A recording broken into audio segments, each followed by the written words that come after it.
What we're doing is really preparing 10 young people to write an opera together, to collaborate. The opera will be in 5 scenes and each writer will collaborate with the composer. We are celebrating the 250th birthday of Beethoven next year. And of course the interesting question is if a composer who wrote just one opera, Fidelio, has still a message to deliver and what that message could be in our context.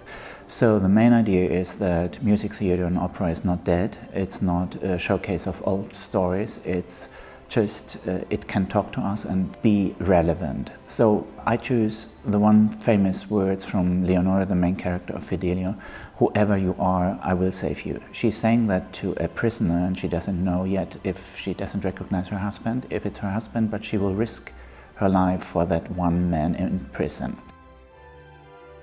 Am văzut chiar din discuțiile cu tinerii participanți la proiect că există un fel de prejudecată în jurul genului de operă care poate este asociat cu un anumit tip de elitism care acum, în epoca de astăzi, nu mai ține, nu mai prinde și ce încercăm cu toții să facem este să îl recontextualizăm și să-l metamorfozăm în ceva valabil și reprezentativ pentru ziua de azi și pentru ce simt ei și pentru ce își doresc ei. That's why I thought it would be interesting to work with young writers and young composers. What's their opinion? What does this sentence, "Whoever you are, I will save you," mean in our context nowadays here in Romania? Mă bucură foarte mult că Institutul Goethe a avut inițiativa de a crea un proiect croit pentru tineri. Nu avem deloc șansa să învățăm să scriem librete în România și e foarte important că există acest tip de context care ne dă posibilitatea să ne specializăm și în zona asta. Din punctul de vedere al tinerilor compozitori, chiar știu că ei nu au foarte des ocazia de a lua parte la asemenea proiecte de anvergură și interdisciplinare și au rar ocazia să-și audă piesele cântate, dar emite niște lucrări scenice montate.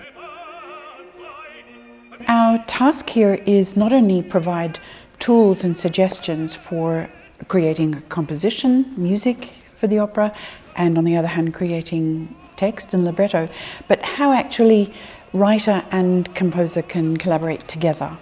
Aici mi se pare că e un pariu care trebuie câștigat și care poate aduce beneficii pe termen lung, adică se pot crea echipe care ulterior să colaboreze și în alte proiecte.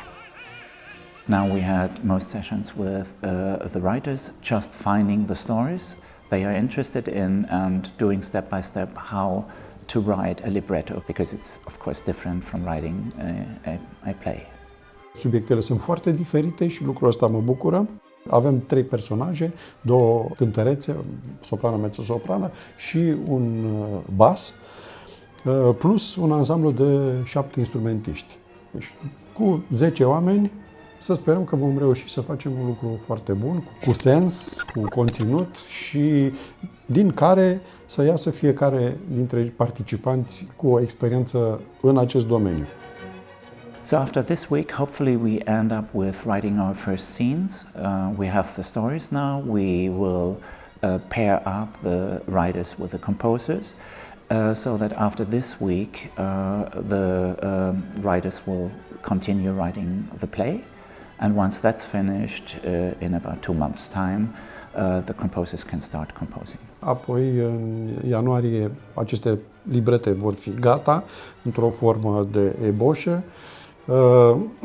Vor fi discutate cu compozitorii care se vor lăsa pătrunși, să zicem așa, de ceea ce citesc acolo și vor da frâu liber inspirație. And after that, of course, as we are talking about theatre, it will go to the Teatrul Odeon and we'll have performances. I think they're scheduled in October next year, 2020.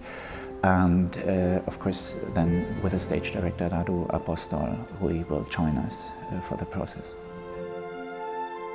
Although it's just really the very beginning, it's the first week, everyone really dove into the making and the process.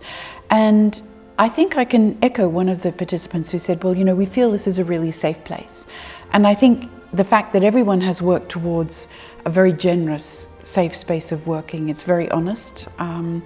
And I feel that we really have great foundation for the work that will take place later on. Mi se pare că au structurat foarte bine partea practică pe care am făcut-o pe parcursul acestui atelier, cu toate discuțiile despre simboluri și despre înțelegere și așa mai departe. Cumva inefabilul s-a îmbinat cum nu mă așteptam să se îmbine de bine cu tot ce am avut de făcut practic, cu scrisul, cu reguli, cu vorbitul despre ritm și ce înseamnă, cu diferența dintre teatru și operă, că asta ne-a interesat foarte tare. Am învățat că opera poate să fie sau ar trebui să fie despre realitatea în care trăim și să vorbească publicului despre viețile lor și nu despre viețile altora care au trăit în timpuri de mult apuse și să încercăm să experimentăm. Sunt foarte sigură că în afara acestui context, în condițiile actuale, nu aș mai fi avut șansa să lucrez pe subiectul ăsta și pe domeniul operei. Cu toate că era un subiect nou și ușor înfricoșător pentru mine, cumva am vrut să fac chestia asta tocmai ca să-mi înving această frică, să zic. It's extremely exciting because what we're witnessing this week is the very germ of the opera, the very essence. And I know we'll see these germs and these essences grow into quite beautiful works, I'm very sure. Abia așteptăm să vedem ce născocesc acești tineri creatori, compozitori și libretiști și eu abia aștept să văd rezultatul final.